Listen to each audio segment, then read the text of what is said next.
வணக்கம் நண்பா, நான் உங்கள் அஜ்மல். நம்ம வந்து எல்லா வாரமும் வியாழக்கிழமைகளில் திங்க் டிஃப்ரெண்ட் அப்படிங்கிற செக்மெண்ட்டில் வந்து அற்புதமான வீடியோக்கள் பார்க்க போகிறதா சொல்லியிருந்தோம். ஆனால் பார்த்துக்கிட்டிங்கன்னா ஒரு 2 மாதங்களுக்கு முன்னாடி தொடர்ச்சியாக வீடியோக்கள் வந்தது, எஸ்பெஷலி திங்க் டிஃப்ரெண்ட் செக்மெண்ட்டில். அதுக்கடுத்து திங்க் டிஃப்ரெண்ட் செக்மெண்ட்டில் எந்த விதமான வீடியோஸுமே வரல. அதுக்கு காரணம் என்னன்னு சொல்லிட்டு இருக்கிறது பயனற்றது. ஏன்னா எந்த விதத்தையும் அது உபயோகப்பட போதில்லை. ஆனால் இப்போ நான் கொண்டு வந்திருக்கக்கூடிய விஷயங்கள், அதாவது கொண்டு வந்திருக்கக்கூடிய தலைப்புகள் எல்லாமே திங்க் டிஃப்ரெண்ட் செக்மெண்ட்டில் இருக்கக்கூடிய அற்புதமான கண்டென்ட்டுகள் தான். அதாவது தொழிலதிபர்கள் ஆகட்டும், பெரிய பெரிய தலைவர்கள் ஆகட்டும், இன்னைக்கு அவர்கள் இருக்கக்கூடிய நிலைமை வந்து ஒரு உச்சத்தில் இருக்கும். ஆனால் அவர்கள் அந்த நிலைக்கு வர்றதுக்கு எப்படி சாதகமாக அவர்கள் யோசிச்சார்கள், எப்படி டிஃப்ரெண்ட்டாக திங்க் பண்ணாங்க அப்படிங்கிற செக்மெண்ட்டோடைய ஹெல்ப் மூலயமா உங்களையும் டிஃப்ரெண்ட்டாக திங்க் பண்ண வைக்கிறது தான் இந்த செக்மெண்டோட மோட்டிவ். ஒரு குட்டி ஷவுட் அவுட் யாருக்கு பார்த்துட்டீங்கன்னா ஜேஆர் அண்ணா அவர்களுக்கும் என்னெல்லாம் உயர்வு சேனலுக்கும் அற்புதமான கண்டென்ட்ஸ் கொடுத்துட்டு இருக்காங்க. ஒன் டைம் போய் விசிட் பண்ணி பாருங்க. சூப்பரான சேனல், கால் அஞ்சோடனே அற்புதமான மோட்டிவேஷன் கொடுத்துட்டு இருக்காங்க. அது மட்டும் இல்ல, அந்த சேனல்ல ஒரு அற்புதமான பிளேலிஸ்ட் ஒன்று இருக்கு. என்னன்னு பார்த்துக்கிட்டீங்கன்னா மனம் எனும் மாய தேவதை. இந்த புத்தகத்தை எழுதியவர் அவர்கள் வந்து பிரபு அவர்கள் எழுதியிருக்காங்க. இந்த செக்மெண்ட்டை அற்புதமா அந்த சேனல்ல ஜேஆர் அவர்கள் கொடுத்துட்டு வராங்க. நிச்சயம் போய் விசிட் பண்ணுங்க, யூஸ்ஃபுல்லா இருக்கும். சரி வாங்க, இன்னைக்கு நம்ம என்ன பார்க்க போறோம் திங்க் டிஃப்ரெண்ட்ல அப்படின்னு பார்த்துக்கிட்டீங்கன்னா, ஜப்பான்ல இருக்கக்கூடிய ஒரு சோப்பு கம்பெனி பார்த்துக்கிட்டீங்கன்னா ஒரு பிரச்சனையில மாட்டிக்கிறாங்க. என்ன பிரச்சனை அப்படின்னு பார்த்துக்கிட்டீங்கன்னா, அந்த இண்டஸ்ட்ரியில வந்து ஒரு கம்ப்ளைண்ட் வந்துட்டே இருக்கு தொடர்ச்சியா பல டிஸ்ட்ரிபியூட்டர்ஸ் இருந்து. என்ன கம்ப்ளைண்ட் அப்படின்னு பார்த்துக்கிட்டீங்கன்னா, அவங்க பேக் பண்ணக்கூடிய அந்த சோப்பு டப்பாக்கள்ல சில சமயம் சோப்பு இருக்கிறதே இல்லை. என்னடா இது சோப்பு இருக்கிறதே இல்லையா அப்படின்னு கேட்டீங்கன்னா, ஆமாங்க, சில சமயம் கஸ்டமர்ஸ் என்ன பண்றாங்க அப்படின்னு பார்த்துக்கிட்டீங்கன்னா, சோப்பு டப்பாக்களை வந்து வாங்கிட்டு போயிடுறாங்க. வாங்கிட்டு போய் ஓபன் பண்ணி பார்க்கும்போது தான் தெரியுது உள்ள வந்து எந்த விதமான பொருளும் இல்லை அப்படின்ட்டு. ஒரு சோப்பு டப்பாவை எடுத்து பார்க்கும்போதே அதோட வெயிட் தெரியுமே அப்படின்னு நீங்க கேட்கலாம். ஜப்பான்ல இருக்கக்கூடிய முக்காவாசி இண்டஸ்ட்ரிகள் எல்லாமே வந்து ஆட்டோமேட்டிக் மிஷின்ஸ். ஸோ அதனால வந்து ஒரு நபர் அதை தூக்கி பார்க்கும்போது நிச்சயம் அவங்களுக்கு தெரியும் உள்ள வந்து பொருள் இருக்கா இல்லையா அப்படின்னு. இது ஆட்டோமேட்டிக் மிஷின்ங்கிறதுனால அங்க வந்து கண்டுபிடிக்க ரொம்ப கஷ்டமா இருக்கு. ஒரு டெக்னிக்கல் டீம் உட்கார்ந்து அனலைஸ் பண்றாங்க என்ன பண்ணலாம் அப்படின்ட்டு.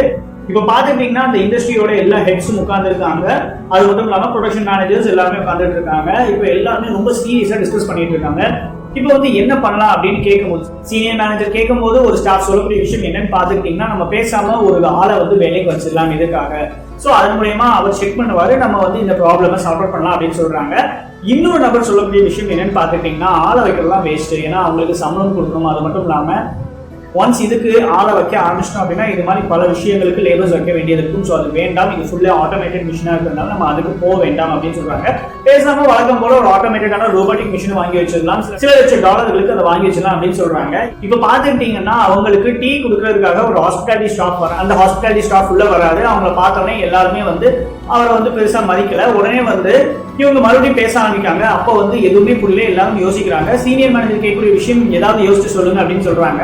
அப்போ வந்து அந்த ஹாஸ்பிட்டாலிட்டி ஒர்க்கர் இருக்காரு இல்லையா, அவர் வந்து டீ வைக்க வந்தார் இல்லையா, அவர் வந்து என்ன சொல்றாருன்னா, இதுக்கான பதில் எனக்கு தெரியும், நான் சொல்லலாமா அப்படின்னு சொல்றாரு. உடனே ஒரு மேனேஜர் ரொம்பவே கோவப்பட்டு, நீ வந்து சாதாரண ஒரு லேபர், நீ எப்படி எங்களுக்கு அறிவுரை சொல்லலாம், தயவுசெய்து வெளியே போ அப்படின்னு சொல்றாரு. ரொம்பவே காட்டமான குரலை சொல்றாரு. உடனே சீனியர் மேனேஜர் எந்திரிச்சு தயவுசெய்து நிறுத்துங்க அப்படின்னு சொல்றாரு. அது மட்டும் இல்லாம முதல்ல ஒரு விஷயத்த ஒருத்தர் சொல்றாருன்னா அவர் என்ன சொல்ல வர்றாருன்னு தான் முக்கியம், யார் அதை சொல்றாருங்கிறது முக்கியமே இல்லை. இன்னொரு முக்கியமான விஷயம், ஒருத்தர் நம்மளுக்கு ஒரு அறிவுரை கொடுக்குறாருன்னா அந்த அறிவுரை யார் கொடுக்குறா, எதுக்கு கொடுக்குறாங்கிறதுலாம் முக்கியமே இல்லை. ஒரு பிசினஸ் மேனா அந்த அறிவுரையினால நம்மளால பணம் ஈட்ட முடியுமா, அதாவது லாபம் ஈட்ட முடியுமா முடியாதுன்னு நம்ம பார்க்கணும் அப்படின்னு சொல்லுவாரு. உங்களுக்கு சில நிமிடங்கள் மட்டும்தான் தருவேன், அந்த நிமிடங்களுக்குள்ள நீங்க சொல்ல வரதை சொல்லிட்டு கிளம்பணும் அப்படின்னு சொல்லுவாரு. பார்த்துக்கிட்டீங்கன்னா அந்த மேனேஜர் கொடுத்த தைரியத்துல அவர் வந்து அவரோட ஐடியாவை சொல்றாரு. பேசாம ஒரு ஃபேனை வாங்கி வச்சா என்ன அப்படின்னு சொல்றாரு. ஃபேனா என்னையா சொல்ற அப்படின்னு கேட்கும்போது, ஒரு டேபிள் ஃபேனை வந்து மிஷினுக்கு பக்கத்துல வச்சுட்டோம் அப்படின்னா, அதாவது அந்த ரோலிங் மிஷின் போற இடத்துல வச்சுட்டோம் அப்படின்னா அந்த பாக்ஸஸ் கேரி அவுட் ஆகும்போது ஒருவேளை அந்த சோப்பு விழல அப்படின்னா, ப்ராடக்ட் இல்லை அப்படின்னா வெயிட் கம்மியா இருக்கும், சாத்தோட ஃபோர்ஸை தாங்க முடியாம அது கீழே விழுந்துடும். ஒருவேளை சோப்பு இருந்துச்சு அப்படின்னா அது கீழே விழாது அப்படின்னு சொல்லுவாரு. இதை கேட்டவனே சீனியர் மேனேஜருக்கு வந்து இது நல்லா அதுக்கு யூஸ் பண்ணி பார்க்கலாமே அப்படின்னு சொல்லிட்டு மற்றவங்களுக்குலாம் என்ன ஐடியா கொடுக்குறாருன்னா, 1 வீக்குக்கு வந்து இதை ட்ரை பண்ணி பாருங்க, ட்ரையலா யூஸ் பண்ணி பாருங்க, ஒர்க் அவுட் ஆகலாம் பார்க்கலாம் அப்படின்னு சொல்லுவாரு. யூஸ் பண்ணி பார்க்குறாங்க. அது ஒரு பெரிய ஹிட் அடிக்குது, பெரிய சக்சஸ் ஆகுது. பல லட்சம் டாலர்கள் அல்லது பல வேலையாளர்கள்னு என்னென்னமோ யோசிச்சுட்டு இருந்த இடத்துல சின்ன ஒரு சாதாரணமான விஷயத்த சொல்லி அங்க வந்து அவர் ஒரு பெரிய மாற்றத்தை ஏற்படுத்துறாரு.